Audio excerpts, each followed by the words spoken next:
First of all, Margaret, before we talk about deportations, we have to stop the bleeding. We have a historic immigration crisis because Kamala Harris started and said that she wanted to undo all of Donald Trump's border policies. 94 executive orders suspending deportations, decriminalizing illegal aliens, massively increasing the asylum fraud that exists in our system. That has opened the floodgates. And what it's meant is that a lot of fentanyl is coming into our country.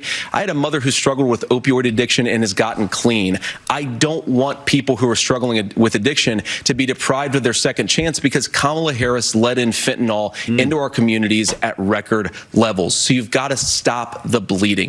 Yes, indeed. And we've said that a million times. First, secure the border. That's the first thing. And then we'll deal with all the other things later on. What do you do with the 30 million people who are already here? I don't know right now. We'll take care of that later. First, stop the bleeding. It absolutely has to be done in that order. Yes. Secure the border, then we'll deal with all the illegals that are currently here.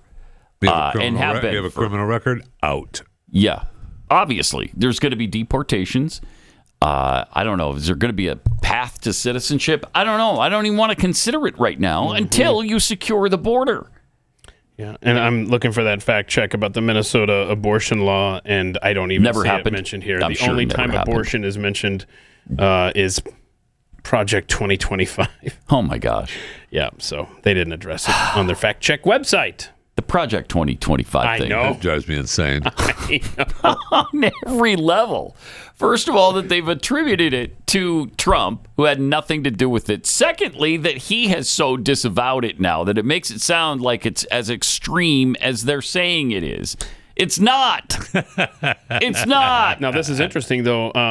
On that Project 2025 fact check by CBS News, the claim was Walt saying their Project 2025 is going to have a registry for pregnancies. It's going to make it more blah, blah, blah. And CBS News says Project 2025 does not call for a registry of pregnancies. Oh, wow. Thank you. Oh, how about that? Well, good. Yeah. Good. But did they say Project 2025 has nothing to do with Trump Vance? Oh, no. No. Yeah, of course not. Yeah, no. Of course not. Yeah. Yeah, they're not going to completely disavow it. So Walz had to cry about the border bill failing. That, of course, is attributed to Donald Trump. Yes. Did you fact check that? Was Donald Trump in office? So they never when talk that bill about was everything killed? else that was in that bill. I know. It just drives me. Never. I know. Never mention anything. Makes me crazy. Cut 11.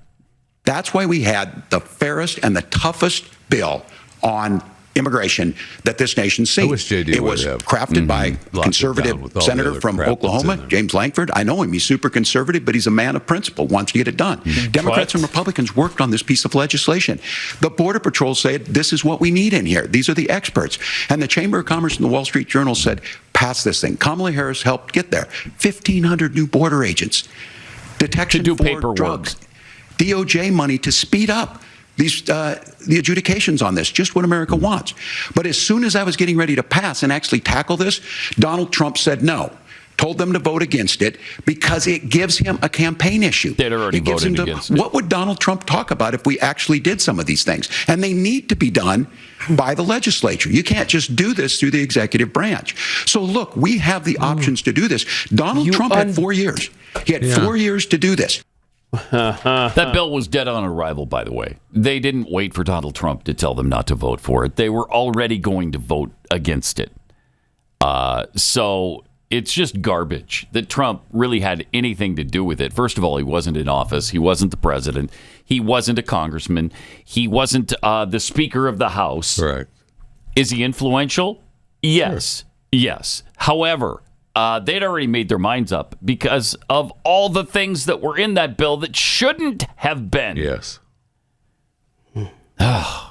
And I wish JD would have called him out on that. I do too. But here's what JD Vance did say. Cut 12. Look, I think what Tim said just doesn't pass the smell test. For 3 years, Kamala Harris went out bragging that she was going to undo Donald Trump's border policy. She did exactly that. We had a record number of illegal crossings. We had a record number of fentanyl coming into our country. And now that she's running for president, or a few months before, she says that somehow she got religion and cared a lot about a piece of legislation. The only thing that she did when she became the vice president, when she became the appointed border czar, was to undo 94 Donald Trump executive actions that opened the border. This problem is leading to massive problems in the United States of America. Parents who can't afford health care, schools that are overwhelmed. It's got to stop, and it will when Donald Trump is president. That's right. Okay. Exactly. Yes. Exactly. Wish you would have talked about the bill, too. Yes, me too. Just and what show really what happened a nightmare there. That is, or was. Just the lies that are told continually.